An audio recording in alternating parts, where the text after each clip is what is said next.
Welcome to S9 TV. ముందుగా headlines చూద్దాం.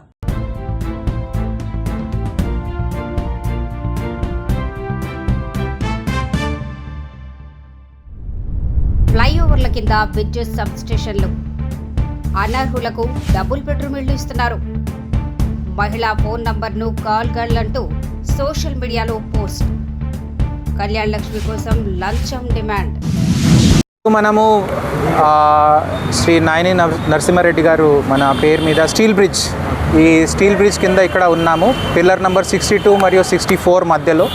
So ఇక్కడ మన ఇంజనీర్స్ చాలా వినూత్నంగా ఒక కాన్సెప్ట్తో ఈ ఫ్లైఓవర్స్ కింద బ్రిడ్జెస్ కింద ఉన్న జాగాకి ఎట్లా ఉపయోగించుకొని మనము సబ్స్టేషన్స్కి ఏర్పాటు చేసుకోవచ్చు ఒక కాన్సెప్ట్ అయితే మన ఎస్పీడీసీఎల్ ఇంజనీర్సే దానికి తీసుకొచ్చారు, మన డైరెక్టర్ గారు శివాజీ గారు మార్గదర్శనంలో.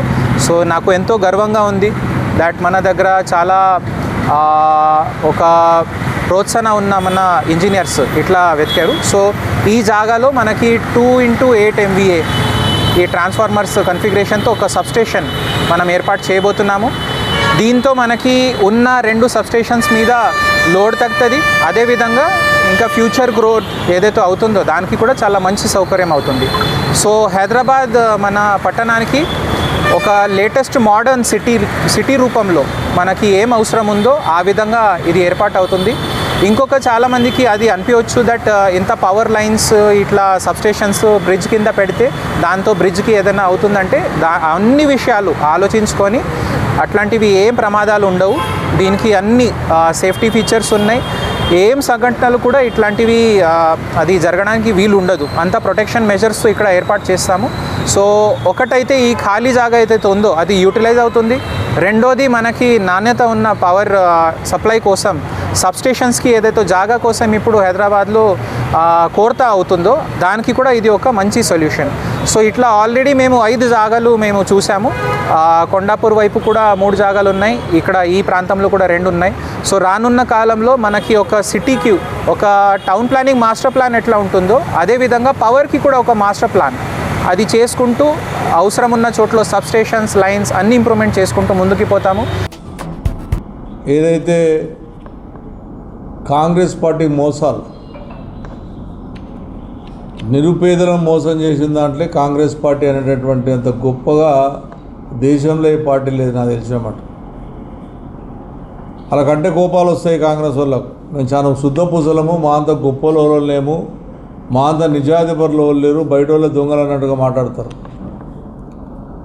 ఇలా ఇంద్రమ్మ ఇండ్ల పేరు మీద ఒక మోసం, మేము కట్టినటువంటి డబుల్ బెడ్రూమ్ల మీద ఒక మోసం.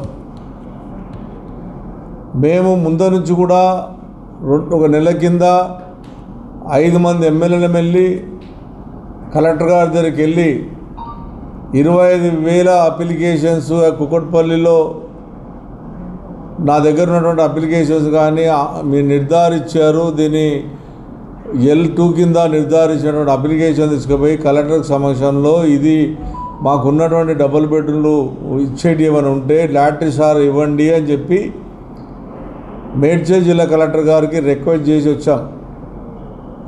మాకున్నటువంటి అమృత తండాకు సంబంధించినటువంటి వాళ్ళు ఎస్టీలు 62 మంది ఉన్నారంటే 62 మందికి ఇవ్వాలని పట్టుబట్టి గతంలో కేసీఆర్ కట్టినటువంటి డబుల్ బెడ్రూమ్లని వాళ్ళకి ఇచ్చి వాళ్ళకు పొజిషన్ ఇప్పించేదాకా పోరాడాం. 145 కడితే నిరుపేదకు సంబంధించినటువంటి వాళ్ళు ఖైతాపూర్లో 10% ఇవ్వాలి అని చెప్పి ఎస్సీ ఎస్టీ బీసీ వాళ్ళు ఉన్నారు, వాళ్ళు ఊరోళ్ళు వాళ్ళ సొంతం ల్యాండ్ జీవో ఉంది దానికి ఇవ్వాలి అని చెప్పి అదొక అప్లికేషన్ కలెక్టర్ గారికి ఇచ్చాం. దాని తర్వాత ఎప్పటి నుంచో కుక్కట్పల్లి కాన్స్టిట్యూన్సీలో కానీ షేలింగంపల్లి కాన్స్టిట్యూన్సీ కానీ కొత్తలాపూర్ కాన్స్టిట్యూన్సీలో ఉన్నటువంటి నిరుపేద విలేకరులు కూడా ఇల్లు లేక కిరాయిలు కట్టుకోలేకపోతున్నాం, మేము కూడా నిరుపేదలమే అని చెప్పి వాళ్ళు ఒక అప్లికేషన్ 55 మంది అప్లికేషన్ ఇచ్చారు. అది కూడా మేము కలెక్టర్ దృష్టికి తీసుకెళ్ళి వీళ్ళకు నిరుపేదలకు ఇవ్వండి, ఇది మా ఖైతాపూర్లో ఇవ్వండి, మా విలేకరులు కుక్కడపల్లిలో అని చెప్పి అది కూడా ఇచ్చాం. ఏది కూడా చెవున పట్టకుండా ఒక ఐఏఎస్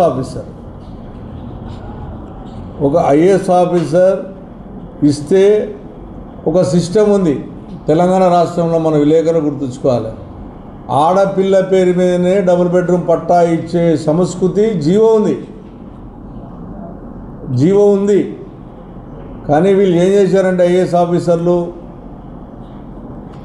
రంగారెడ్డి జిల్లా, హైదరాబాద్ జిల్లాకు సంబంధించిన ఒక ఐఏఎస్ ఆఫీసర్ ఆయన దగ్గర పనిచేసే ఆయనకు పట్టా ఇచ్చిర్రు ఖైరతాపూర్లో. హైదరాబాద్ జిల్లాలో ఒక ఐఏఎస్ ఆఫీసర్ దగ్గర పనిచేసే ఆయనకు పట్టా ఇచ్చారు. అది కూడా నామినేట్ కింద వెరిఫికేషన్ లేదు, ఆధార్ కార్డు లేదు, ఇతను నిరుపేదని తెలియదు, ఏది లేకుండా పట్టా ఇచ్చింది. ఇదిగో నిదర్శనం. మాకు ఒక కంప్లైంట్ వచ్చింది. అంటే ఒక వ్యక్తి వన్నూరు స్వామి అనే వ్యక్తి మమ్మల్ని కులం పేరు మీద పెట్టి తిడుతున్నాడు. తర్వాత మాకు సంబంధించిన వీడియోస్ అబ్యూజివ్ లాంగ్వేజ్ తోటి అప్లోడ్ చేసి మా ఊరి వాళ్ళకు కూడా ఫోన్ చేసి చేస్తున్నాడని చెప్పేసి కంప్లైంట్ ఇస్తే మేము వాళ్ళు ఎస్సీ లేనందువల్ల ఎస్సీ కేసు నమోదు చేసుకున్నాము. సో ఆ కేసు విషయంలో ఇన్వెస్టిగేషన్లో భాగంగా చాలా రోజుల నుంచి కూడా ఇది దాదాపు 1 వీక్ 10 డేస్ నుంచి తిరుగుతున్నాం. ఓన్లీ ఫోన్ నెంబర్స్ మాత్రమే ఉంటున్నాయి, మనిషి దొరకట్లేదు. కంటిన్యూస్ ఎఫర్ట్ పెట్టడం వల్ల మాకు తర్వాత ఇన్వెస్టిగేషన్లో కూడా తేలిందంటే అతని కొన్ని కంప్లైంట్స్ వేరే పోలీస్ స్టేషన్లో ఉన్నాయని కూడా వాళ్ళని కూడా కాంటాక్ట్ చేశాము.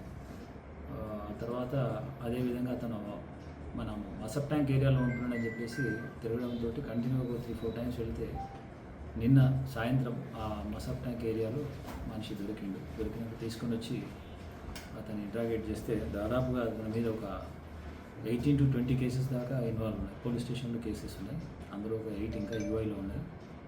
అతని ఎంఓ ఏంటంటే ఎవరైనా సరే ఆయనకి డబ్బుల ఇష్యూలో గొడవ అయితే దానికి సంబంధించి ఆ ఫోన్ నెంబర్లు తీసుకొని ఇక ఎవ్రీడే దాదాపు ఒక 100 కాల్స్ చేస్తాడు.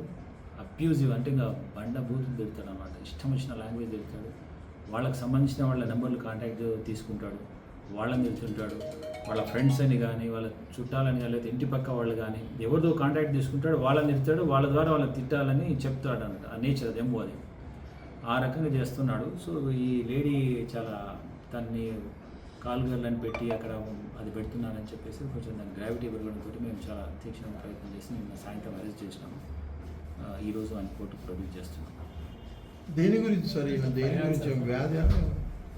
అది సైకలాజికల్గా ఫైనాన్స్ ఇష్యూ, చిన్న ఇష్యూ అది. వాడితో డబ్బుల విషయంలో గొడవ పడి వాళ్ళు 5,000 10,000 ఏమైనా తేడా వచ్చి క్యాటరింగ్ చేస్తుంటాడు. సో వాళ్ళు సప్లై సరిగ్గా చేయలేదని చెప్పేసి వాళ్ళకు ఒక 5,000 10,000 ఏమైనా తేడా వస్తే ఆ 5-10,000 గురించి ఇక వాళ్ళు మళ్ళీ డబ్బులు ఇచ్చేంతవరకు తిడతాడు అన్నట్టు. వాడు తిడతాడు, వేరే వాళ్ళతో తిట్టిస్తాడు, వాళ్ళందరితో వాళ్ళు తిట్లకు భయపడి వాళ్ళు డబ్బులు ఇచ్చేస్తుంటారు. కంప్లైంట్ రావడం జరిగింది.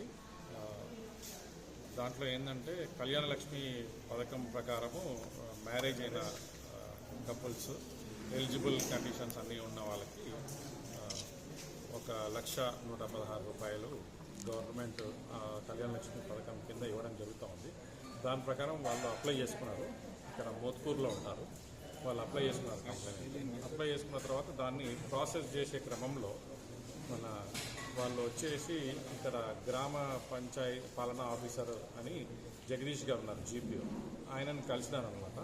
కలిస్తే ఆయన నేను అది ప్రాసెస్ చేస్తున్నా, నేను మీదే వచ్చింది, నా దగ్గరికి వచ్చింది, అది ప్రాసెస్ చేస్తున్నా, ప్రాసెస్ చేయడానికి 6,000 రూపాయలు కావాలి అని చెప్పి ఆయన డిమాండ్ చేయడం జరిగింది. దాంట్లో ఆయన మళ్ళీ ఇంకొకసారి వెళ్ళి కలిసినప్పుడు సరే 6,000 కాదు 2,000 ఇవ్వండి అని చెప్పడం జరిగింది. ఆ 2,000 రూపాయలు ఈరోజు తీసుకొని వచ్చి ఇచ్చినప్పుడు రెడ్ హ్యాండెడ్గా పట్టుకోవడం జరిగింది.